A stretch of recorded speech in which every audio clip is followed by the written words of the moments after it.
lovers, it's PDH with Love on Tour. Let's talk about 5 things that you need to know about cruising to Alaska. Let's do it.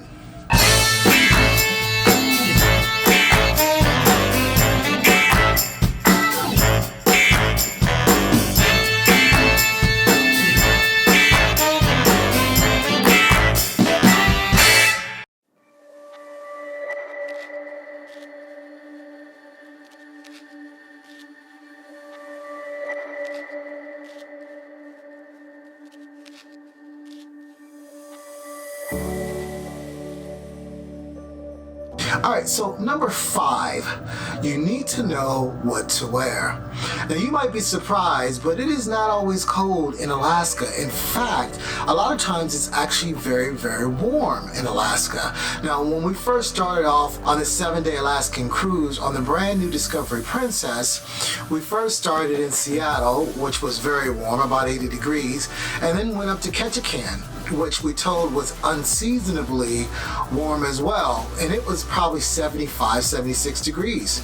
So went from literally t-shirt and shorts in Ketchikan. By the time we got further north on our cruise, it literally dropped to 50 degrees. Now, I'm probably showing you some B-roll of just how rainy it is and how wet it is. And it was very interesting to go from shorts and a t-shirt to basically layers and big goose down jackets, especially out on the water. Out on the water it's even colder. So out on the water we were wearing beanies and earmuffs and big jackets and things of that nature. So when you're packing and preparing to and deciding on what you're going to wear, you should also always consider that it's quite a large variety of clothing that you need to pack. Everything from your swimsuits to your winter gear.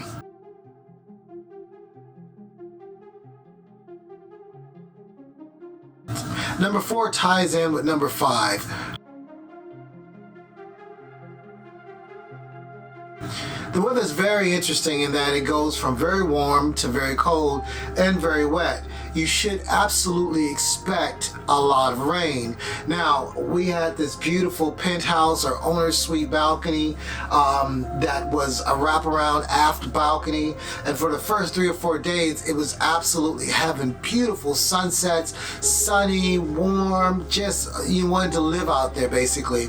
And pretty much for the last 2 days it's been unusable because we haven't been able to get outside at all. And that brings us to another point, the fog. The fog is sometimes so thick that you can't see more than 10 or 20 feet in front of your face. In fact, there were mornings that I woke up that it looked like custard. It was so thick. So definitely be aware of the weather and plan accordingly in terms of your attire and what you're going to wear, as well as the things that you want to do, binoculars, things of that nature. So yeah, finally heading back to the south end now toward Victoria, and you can see we have some sunshine, but we still have a nice little fog bank back there. So you should definitely be aware of Alaska being for sure the final frontier in terms of weather and nature, things of that nature, and you should not be expecting a sunny trip the entire way. But I like the variety, I like the change up, I like the rain, so we got all that on this trip, and now we're getting some nice sunshine, and we'll see if it starts to break up this fog and burn it off as we go along, but it's still beautiful. Number 2, expect the unexpected. I can tell you that we have missed 2 of our stops, our planned stops here on this Alaska cruise. We are not able to go to Skagway, which we were really looking forward to it.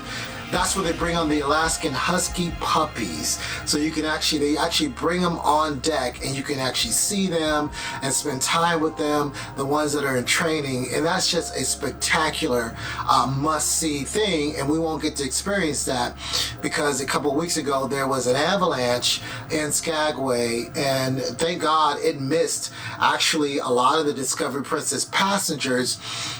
It was either after or before they disembarked, and and there was a large avalanche, so the berth that they have reserved was unavailable to the Discovery Princess. So they did give us an alternate port, but nobody was really prepared for that, and it's definitely not something that I was interested in seeing.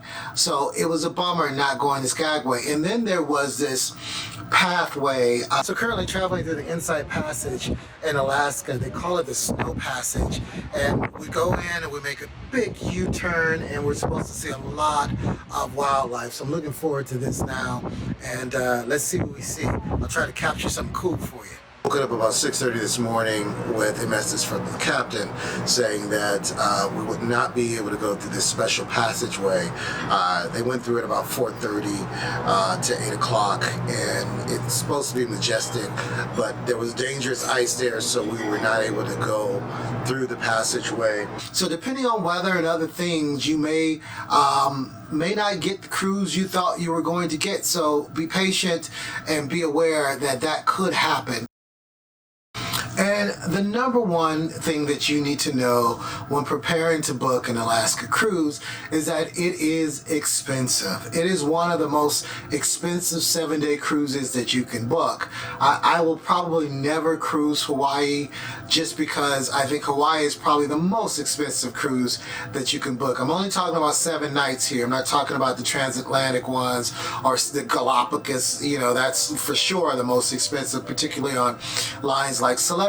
But just a regular 7-night cruise, Alaska is definitely one of the most expensive ones that you can book. And I think that, you know, there are a lot of restrictions in terms of nature and what you can do here. I know the captain talked about not even being able to use the outdoor speakers when they were going through channels and things of that nature, or even in dock. So there are a lot of restrictions here to reserve this natural beauty that Alaska still has. It is a massive, massive state. I wasn't aware that it's the largest state in the United States. I always thought it was Texas, but it is actually Alaska. But they have the lowest population. It's crazy. But you can see everything from rainforests to bald eagles to whales and sea lions and salmon jumping in the air and glaciers and mountains, snow-capped mountains, all in a 7-night cruise. It's fantastic. So if you're a nature person, I definitely suggest it. It's different from a Caribbean cruise, so you should definitely have a different mindset when you come on a cruise to Alaska. But man, so remember to caress that like button and give a beautiful kiss to that subscribe button. It helps out our channel and makes us feel appreciated, and we love that you love watching these videos that we make for you. We'll catch you next time. It's PDH, love above all, love will travel. Peace. Oh, okay.